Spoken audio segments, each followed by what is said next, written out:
नमस्कार। कभी भारतीय संविधान के 395 अनुच्छेदों को देखकर ऐसा लगा है कि ये तो एक पूरा पहाड़ है? अगर हाँ, तो फिक्र की कोई बात नहीं। आज हम इसी विशाल पहाड़ को कुछ आसान और मजेदार ट्रिक्स के साथ फतेह करने वाले हैं। जी हाँ, 395 अनुच्छेद। खासकर जो लोग प्रतियोगी परीक्षाओं की तैयारी कर रहे हैं, उनके लिए तो ये नंबर किसी बड़ी चुनौती से कम नहीं लगता। और सच कहूं तो इन्हें एक-एक करके रटना ये तो लगभग नामुमकिन सा काम है। तो फिर सवाल यही उठता है कि इन्हें याद करें तो करें कैसे? चलिए आज हम उस सीक्रेट मैप को खोलते हैं जिससे इस मुश्किल से दिखने वाले रास्ते को हम बड़ी आसानी से पार कर लेंगे। तो ठीक है, इसमें गहराई से उतरते हैं। हम शुरुआत करेंगे हमारे देश की बिल्कुल बुनियाद से, मतलब उन हिस्सों से जो हमारे राष्ट्र की परिभाषा तय करते हैं। तो सबसे पहले हमारे सामने आता है भाग 1, जिसमें अनुच्छेद 1 से 4 तक हैं। ये हिस्सा बस ये बताता है कि भारत क्या है, ये राज्यों का एक संघ है और इसका क्षेत्र कहाँ तक फैला है। एक तरह से यह हमारे देश का परिचय पत्र है। और इसे याद रखने की ट्रिक देखिए कितनी सीधी सी है। एक भारत क्षेत्र विशेष। बस भाग 1 का जो पूरा सार है ना, वो इसी एक छोटी सी लाइन में सिमट गया। अच्छा, अब जब देश की परिभाषा तय हो गई तो अगला सवाल क्या होगा? यही ना कि इस देश का नागरिक कौन है। और बस यहीं पर एंट्री होती है भाग 2 की, जो नागरिकता यानी सिटीजनशिप के बारे में सब कुछ बताता है। और इसकी ट्रिक तो और भी मजेदार है। 5 से 11 नागरिक बने हम। ये लाइन तो सीधे सीधे अनुच्छेद संख्या को नागरिकता के कॉन्सेप्ट से जोड़ देती है ना आसान? इसके ठीक बाद आता है संविधान का शायद सबसे जरूरी हिस्सा, भाग 3, हमारे मौलिक अधिकार यानी फंडामेंटल राइट्स। ये वो अधिकार हैं जो हर नागरिक को सुरक्षा और सम्मान के साथ जीने की गारंटी देते हैं। और इसकी ट्रिक तो एकदम सटीक है। 12 से 35 अधिकार सभी। यह हमें फट से याद दिलाता है कि अनुच्छेद 12 से 35 तक हर नागरिक के अधिकारों की ही बात हो रही है। इन्हीं अधिकारों में से अनुच्छेद 32 सबसे खास है। जानते हैं क्यों? क्योंकि डॉक्टर अंबेडकर ने इसे संविधान का हृदय और आत्मा कहा था। यही वो अनुच्छेद है जो हमें अपने अधिकारों की रक्षा के लिए सीधे सुप्रीम कोर्ट जाने की ताकत देता है। अच्छा, अधिकारों के बाद बारी आती है दायित्वों की। भाग 4 सरकार को बताता है कि उसे लोगों के लिए नीतियां कैसे बनानी चाहिए। और भाग 4A हम नागरिकों को हमारे कर्तव्यों की याद दिलाता है।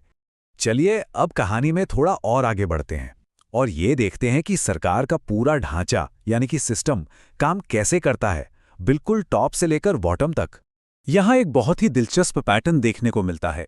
भाग 5 केंद्र सरकार की बात करता है और भाग 6 राज्य सरकार की। और मजे की बात यह है कि दोनों का ढांचा लगभग एक जैसा ही है। जैसे केंद्र में राष्ट्रपति तो राज्य में राज्यपाल, केंद्र में संसद तो राज्य में विधानमंडल। और ये सिस्टम सिर्फ केंद्र और राज्यों तक ही नहीं रुकता।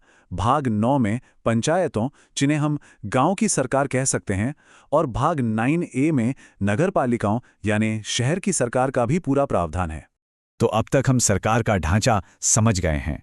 तो आइए अब उन नियमों पर एक नज़र डालते हैं जो इस पूरे सिस्टम को असल में चलाते हैं। देखिए, देश चलाने के लिए पैसा चाहिए, निष्पक्ष चुनाव जरूरी हैं और एक आधिकारिक भाषा भी।